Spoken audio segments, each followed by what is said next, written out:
Here's a preview from Chapter 1 of Tompkin School for the Extraordinarily Talented, the first book in my Supernatural Academy Trilogy.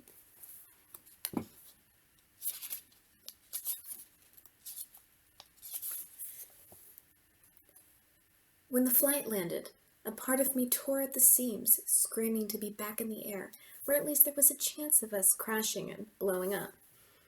"Welcome to the Oklahoma City Airport," a way too cheerful voice announced over the loudspeaker. I couldn't believe we were being sentenced to go to a boarding school way out here. I missed the brisk New York air, the bustling streets, and most of all, I missed my friends. If I got off the plane, it would mean goodbye to everything.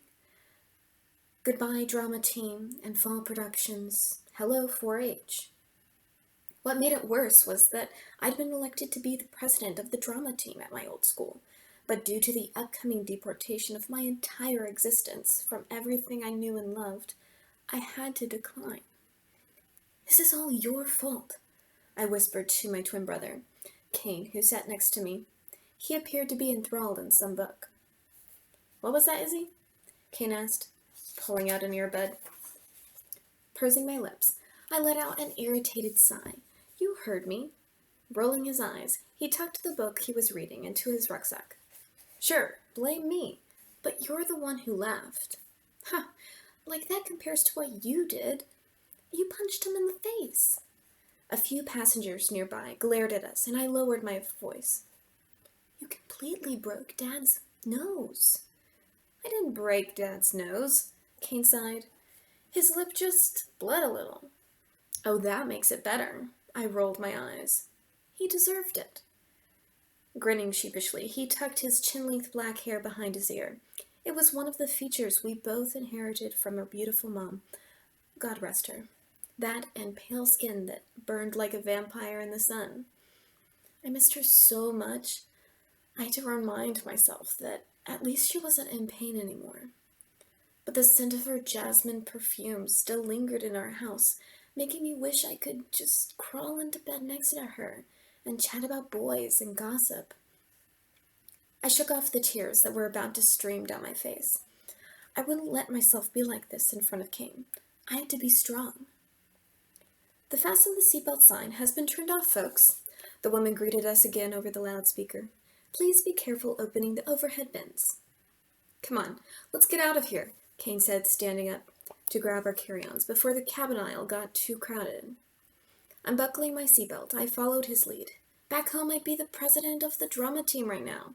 Instead, I'm being deported to no man's land. "What would you have done?" Kane hissed, his voice so low I could barely hear him. "He defended that whore. You know Dad was seeing her long before Mom died, right?" Bile rose up in my throat at the mention of Dad's betrayal. "Mom's body was still warm when Dad announced he was marrying—" Kane growled, frustrated by the whole situation. No, I couldn't just do nothing. Someone had to stand up against him. "And you don't think I wasn't going to?" I scoffed. "I didn't say that. All I'm saying is that someone had to silence him right then," Kane clarified. "Am I disappointed he kicked us out?" "Sure. Does that mean I regret putting him in his place?" He cocked an eyebrow, a smirk spreading across his face. "It was epic," I chuckled.